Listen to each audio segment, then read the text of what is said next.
Masya Allah, Alhamdulillah. Ini kita sekarang malam ke-8. Mudah-mudahan Allah Subhanahu Wa Taala terima amalan kita.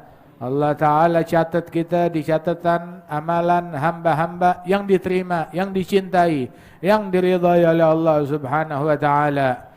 Kita menjalankan apa yang menjadi tugas kita, apa yang diperintahkan oleh Allah Subhanahu Wa Taala daripada sebab musabab warahmat dari Allah, anugerah dari Allah Subhanahu Wa Taala. Allah Taala memiliki hikmah dan kehendak bebas bagi Allah Taala. Allah Taala apabila berkehendak kepada hambanya dengan hikmahnya, mau ngangkat nih hamba atau ngejatuhin, mau bikin kaya atau bikin miskin, mau memberikan anugerah atau mengharamkan anugerah terhadap hamba tersebut. Tapi tugasnya manusia, kita hambanya Allah Ta'ala, tugas kita sholat, tugas kita puasa, tugas kita zikir, tugas kita tilawah, minta gobul kepada Allah, minta taufik. Dan apabila Allah Ta'ala ngasih taufik kepada hambanya untuk beramal, kemudian diterima oleh Allah Ta'ala, walaupun amalan tersebut dikit, bakal dilipat gandakan oleh Allah Ta'ala. Tapi kalau Allah Ta'ala mau hitung-hitungan, walaupun hamba tersebut beramal, amalan penduduk langit dan bumi, dipadukan semuanya pada dirinya, maka amalan dia nggak bakal ada apa-apanya sedikit, nggak bakal nyampe kemana-mana. Wah, kita ditempatkan di dunia ini untuk ujian, diuji oleh Allah Subhanahu Wa Taala. Inna khalaqnal insana min nutfatin amsyajin nabtalih. Kita ciptakan manusia itu ya untuk diuji oleh Allah Subhanahu Wa Taala. Allah Ta'ala nggak butuh, nggak perlu kepada amalan kita, nggak perlu sama sholat kita, nggak perlu sama puasa kita, tapi kita yang perlu kepada ridhonya Allah, kita yang perlu untuk beramal, kita yang perlu ya untuk mencari ridhonya Allah Subhanahu Wa Ta'ala. Maksiatnya kita tidak membahayakan Allah, tetapi membahayakan diri kita.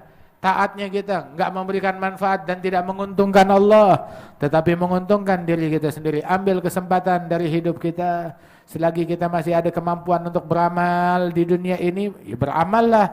Adapun akhirat itu tempatnya balasan. Sejak ruh meninggalkan jasad, bakal kelihatan apa yang tersembunyi dari akibat amalan yang dulu kita lakukan di dunia ini.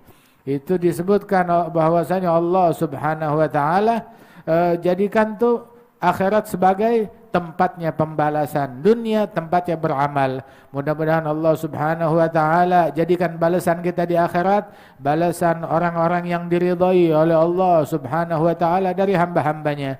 Wah, ini malam-malam yang mulia di musim yang agung di bulan Ramadan. Tiap malam, tiap hari dibukakan pintu-pintu kebaikan, ditutup pintu-pintu kejahatan.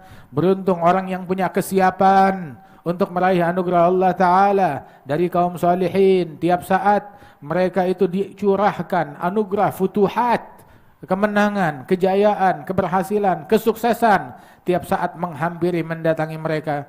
Ada yang dibukakan futuhnya dia dalam salat, ada yang dalam tilawah, ada yang dalam zikir, ada juga yang dalam tidurnya. Anugerah Allah apabila Allah Ta'ala ingin memberi.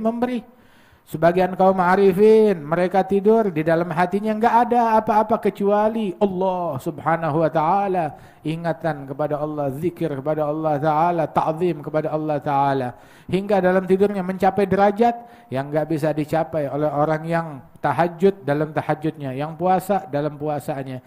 Mudah-mudahan Allah Taala muliakan kita sebagaimana Allah Taala muliakan hamba-hambanya, orang-orang yang hati dan jiwa mereka memiliki kesiapan yang bersih, yang tersucikan oleh Allah Ta'ala, hingga mereka para ahli dzauq kita ikut berbagi bersama mereka. Orang-orang yang menang, yang berjaya, yang beruntung, kita turut berbagi bersama mereka. Orang-orang yang baik, yang mulia, kita turut berbagi bersama mereka. Orang-orang yang hati telah bercahaya, yang mengenal khusyuk dan kehadiran hati, kita turut berbagi bersama mereka, berbagi anugerahnya Allah Subhanahu Wa Ta'ala.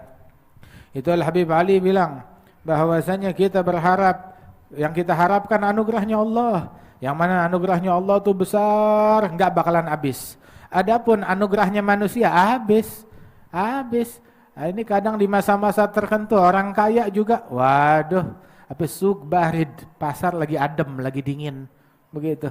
Khalas. Tapi anugerahnya Allah Subhanahu Wa Taala enggak ada ademnya, selalu lancar, enggak ada habisnya.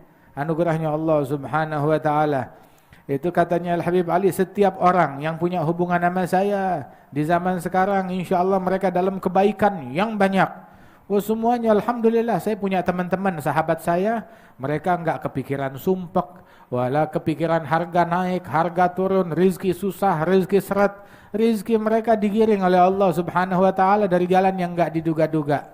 Adapun zaman sekarang kalau ente lihat keluar orang-orang yang lagi sumpek, yang lagi pusing, yang lagi ngeluh.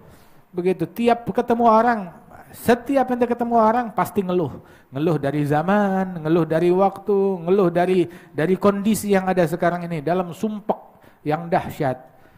Al-Habib Ali radhiyallahu anhu mengingatkan kita dengan hal yang demikian. Mudah-mudahan Allah Subhanahu wa taala berikan anugerahnya kepada kita sekalian, jauhkan maksiat. Taubatlah kepada Allah Subhanahu wa taala. Insyaallah Allah taala berikan qabul kepada kita.